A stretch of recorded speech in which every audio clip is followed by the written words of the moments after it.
Najsvežiji primer zastarevanja jednog sudskog procesa je onaj koji se vodio protiv Mihalja Kerteza. Pre toga smo imali slučajeve Marka Miloševića, Bube Morine, Jezdimira Vasiljevića, Vladike Pahomija. Pa koji su uzroci zastarevanja tih slučajeva? To su samo neki slučajevi, ima ih mnogo više.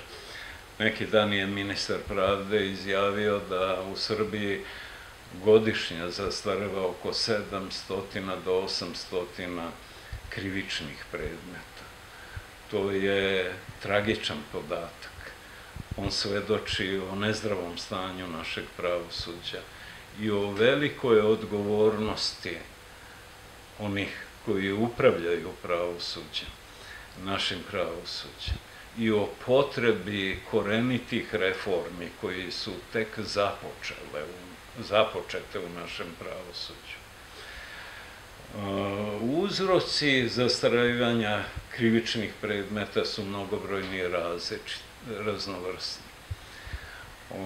Na prvo mesto bi ja stavio neorganizovanost pravosuđa i pravosudnih službi. Mi nemamo ni evidencije o rokovima zastarelosti, niti odgovornosti za istek rokova zastarelosti. Nije se desilo da je nijedan ministar ili predsednik suda zbog ovakvog nekog slučaja podneo ostavku.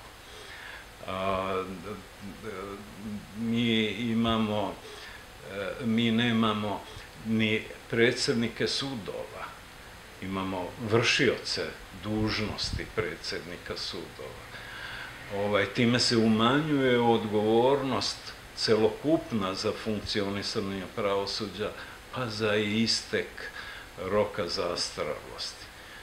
Predsednik suda je prvi čovek koji bi trebalo da odgovara za istek roka zastarelosti, naročito u krupnim slučajevima.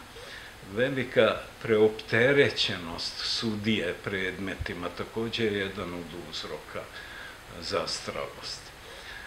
Na kraju i rđavi zakoni koji se kod nas donose prilično olako u poslednje vreme, da bi zadovoljili neke kriterijume koje je potrebno ispuniti u evropskim integracijama. Ne polaže se dovoljno pažnje na kvalitet zakona i zbog toga ih je teško primenjivati u praksi. I to guta vreme i rok zastarelosti. Na kraju, ali ne najvažnije, je i lična odgovornost sudije i javnog tužioca. Oni često iz koruptivnih razloga propuštaju rokove potrebne za završetak jednog predmeta i uvlače predmet u zastarelost. Korupcija je i zvanično prisutna u našem pravosuđu. Tvrdi se sa službenih mesta da je sud treći u državi organ po rangu korupcije, da odmah posle političkih partija i zdravstva dolazi pravosuđe.